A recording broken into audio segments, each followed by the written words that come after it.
Hey everyone, welcome to this explainer. Look, if you're a focused learner gearing up for your NCERT Class 8 Hindi exam, you're literally in the exact right place. Today we're diving deep into the incredibly powerful poem Swadesh by the renowned poet Gaya Prasad Shukla, or as you probably know him, Sanehi. Think of me as your personal study buddy for the next few minutes. We're going to break this poem down piece by piece, hitting exactly what you need to know to absolutely crush your test. I promise you a highly structured, no-nonsense review session that'll leave you fully prepared and totally confident. So let's just get right into it.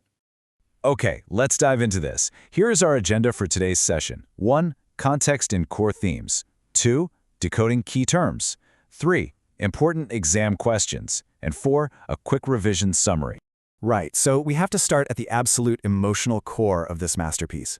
Just listen to this famous opening line. That is not a heart, it is a stone, which does not have love for its country. Wow. I mean, this single brilliant line instantly sets the heavy, patriotic tone for the entire poem, right?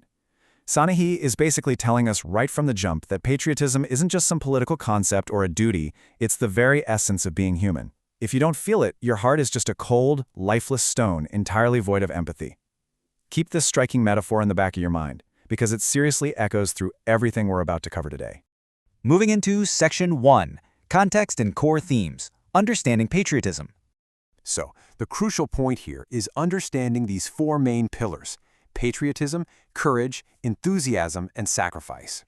The poet makes a super passionate argument that an inactive life is basically just a burden on the earth.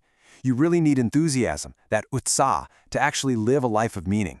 And he's really specific about courage, too. The text states that if you abandon your courage, your sahas, when things get tough, there's no way you'll ever reach the shore of success.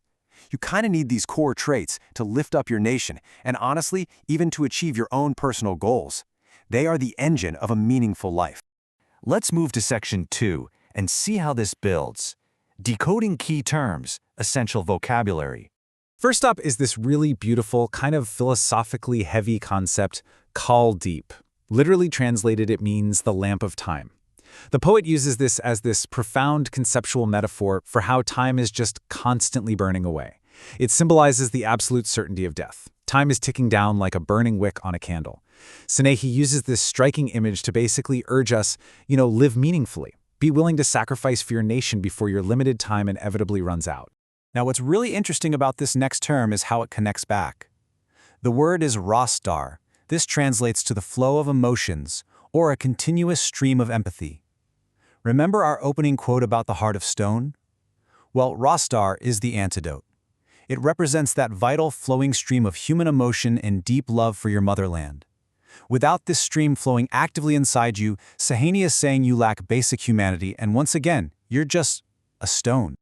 Let's lock down a few more essential words you absolutely gotta know for the exam. Notice dana pani, which means food and water. The poem places a massive emphasis on this. It refers to the vital resources our country gives us, the soil we grew up in, the food we eat, the water we drink. Because the motherland provides us with this dana pani, we owe a deep, unpayable debt of gratitude to it. Also, keep an eye on purwana, meaning moth. The poet actually wants us to be like that dedicated moth that willingly sacrifices itself to the flame for the motherland's sake. Okay, Section 3, Important Exam Questions, Rapid-Fire Q&A. Let's do this. Let's treat this like a real live quiz to test your readiness for the actual test. I'm going to ask the question, give you a split second to think, and then we'll reveal the perfect exam answer.